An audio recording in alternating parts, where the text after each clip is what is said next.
What up, Stackers? Big Stack McGee here. How are you doing today? It is Saturday, January 22nd, and I've got something a little bit different for you today. I'm not doing any kind of silver or gold analysis or unpackaging or anything like that. I want to talk about money moves to make in 2022.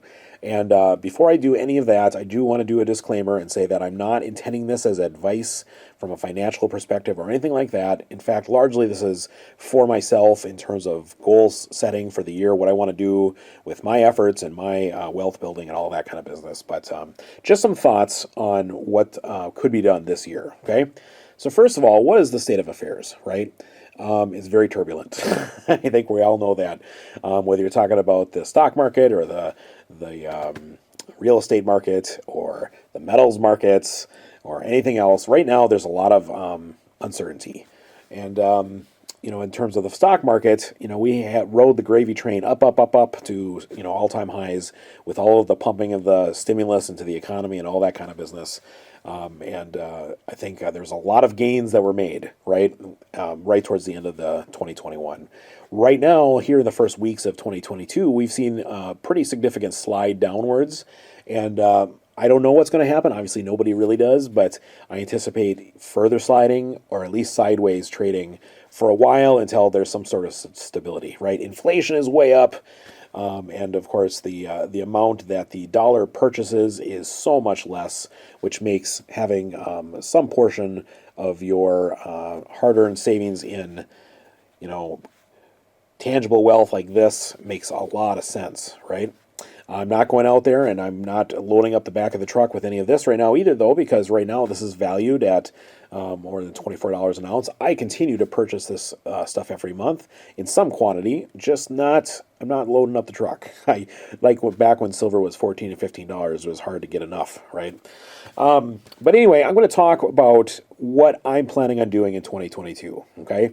Number one, money move to make is earn as much money as possible.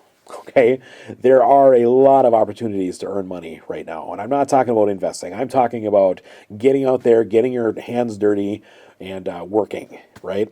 I'm fortunate enough that I have a great job that I work, career type job, but I also have several side hustles that I do to earn extra income. And right now is a great time because everyone needs help. Their wages are increasing, right? And they're because they're looking. There's the amount of money you can expect to earn is more, so that's good. Use your efforts, right? Work as hard as you can. That's my intention for this year, is to increase my earning power. And now I'm going to stop here for just a second. So let's just assume, all right, we're going to do that. We're going to earn as much money as we can. What are we going to do with it? Okay. In my case, I'm going to save as much as I can. I'm going to what I call dry powder, right? The ability to be able to strike when the iron's hot, when the time is right. For what? Well, I would love to be able to get more metals, okay? And I plan to. In fact, you'll see me every month. I'm still going to be picking this stuff up, right? But if metals were to tank, well, then I'm going to buy quite a bit more, right? If real estate comes way far down, if the stock market comes way down, I'm going to jump in on those as well because they're opportunities, right? Another quick disclaimer, okay? I'm not a shit hits the fan kind of guy. Like, I don't think it's around the corner. I mean, could it be? It could be, and I prepare if it could, but I don't expect it, if that makes sense, right? So I'm not like just only doing prepping or something like that, right? I do think that the stock market is still going to be a vehicle for investing for quite a while. So if there are opportunities in the market to buy it when it's down, I'm going to take advantage of that, right? So that's what I'm planning on doing, is earning as much money as I can for dry powder, okay? Now, if you're in debt, I highly encourage you to consider using some of your efforts and your earning power to be able to climb out from under debt. And I don't care if it's credit card debt, I don't care if it's student loan debt, I don't care if it's house debt, whatever it is. I think it's a good time to be able to take action towards that because of the earning potentials that are out there, right? If you're not familiar with Dave Ramsey, you should be. Dave Ramsey is a voice of reason for not letting the people that you owe money to control your life, right? The banksters or whoever it is that you owe money to, they largely get to choose what's going on in your life because you owe them, right? That's the nature of debt. So if you are in debt, I would encourage you to consider trying to find your way out of debt as hard as you can by working, earning extra money, selling stuff, whatever you gotta do. Right. Fortunately, I have no debt. I'm in a position I just want increased savings, increased wealth, and all that kind of stuff. Right. So I'm gonna save, but again, if you have debt, you might want to consider trying to get out of debt. Okay. Number two, with the dry powder and the stuff that you have, what are you going to do with all that savings? Right? Stick it in a savings account? Nope. Keep it as cash under your mattress? Nope. I mean, maybe some. I mean, I have some that I keep. I have some in a savings account as well. But what are you going to do with that? Well, one of the things that I did this year, right at the beginning of the year, is I bought some I bonds, I savings bonds. Sounds crazy, right? Savings bonds. It sounds like something you got from your grandparents for a birthday when you were 8 years old or something like that, and it's going to double its money in 30 years, right? But I bonds are something different. Those are EE savings bonds, right? I bonds are savings bonds that track the inflationary rates, right?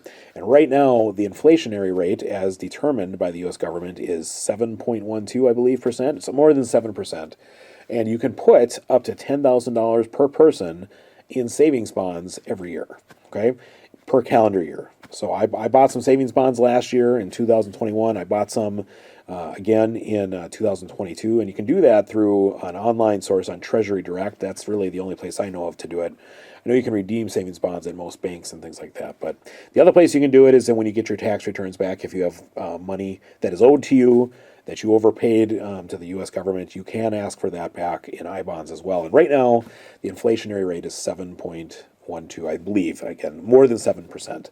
So find a place that your money is not just being devalued constantly. Okay, if you've got nothing but savings accounts and things like that, well, that's where stuff like this comes into play, right? Having a place for your wealth that is going to retain its value intrinsically. I believe that silver and gold have an intrinsic value, and it's worth to have as part of your portfolio.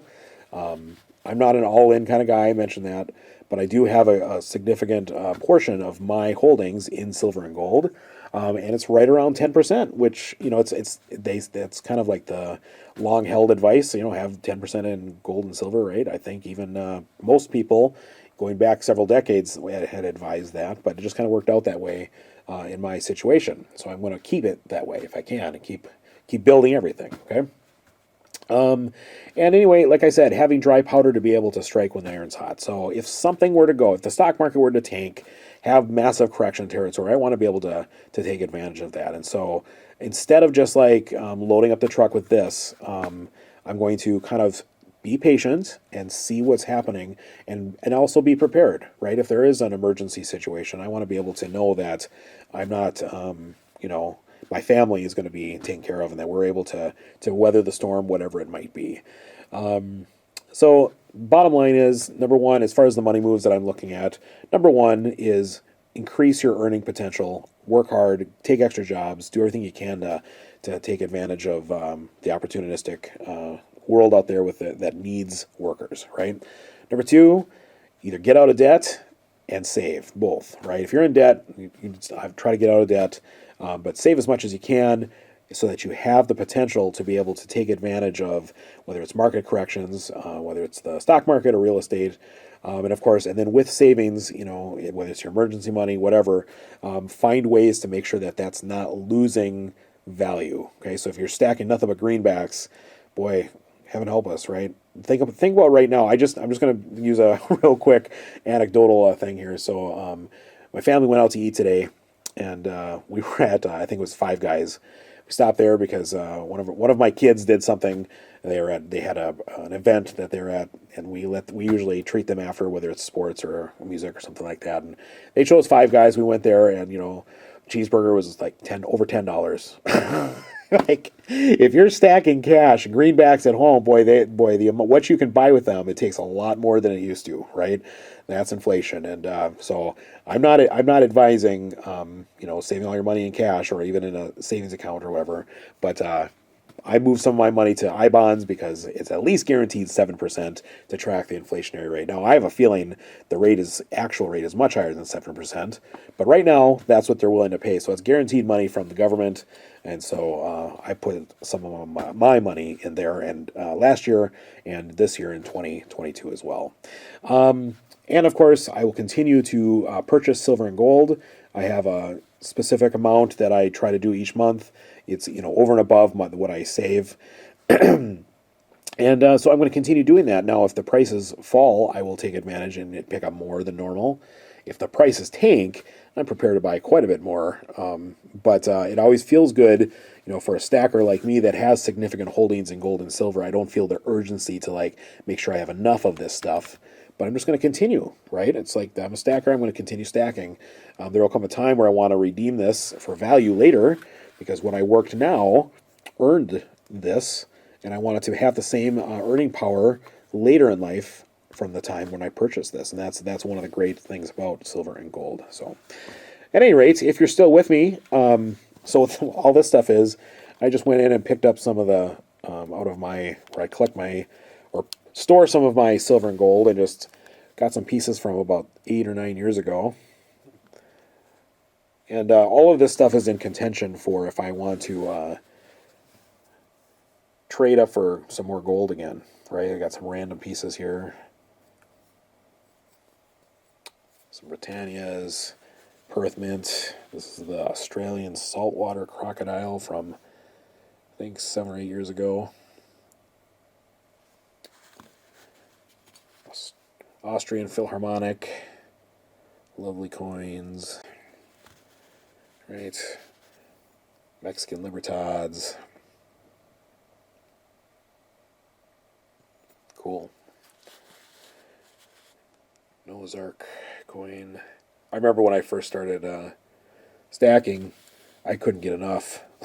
And I as many styles as possible and all that, and I found that in recent years I've kind of dialed back my thirst for all the unique stuff. I love silver bars. I like unique silver bars. But a lot of this stuff that's in my stack, I'm trading towards other things. So likely, if the silver and gold ratio tighten up here again, I will likely do that again with some of this. So anyway, that's all I have for you today. And again, not advice necessary for you specifically, but just my thoughts on where things are at and what my plan is to do. So hope you got something from that. Either way, I hope you have a great rest of your weekend, and we'll be back at you next time. Have a good one. Take care.